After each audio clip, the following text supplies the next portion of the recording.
இனிய வணக்கங்கள் அன்புறவுகளே.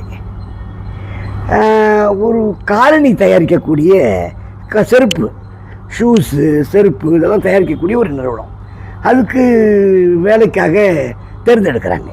அதில் சுப்பிரமணியன் ஒருத்தர் ரொம்ப ஆர்வப்பட்டு போய் ரெக்கமெண்டேஷனோடு போய் ஜாயின் பண்ணலாம். அவன் என்ன சொல்கிறான், ஒரு குறிப்பிட்ட இடத்த பழங்குடி இனத்தை சார்ந்தவங்க இருக்காங்க பாரு, செருப்பே போடாதவங்க அவங்க, அங்கே போய் நீ செருப்பு விற்றுட்டு வரணுன்றான்றான்.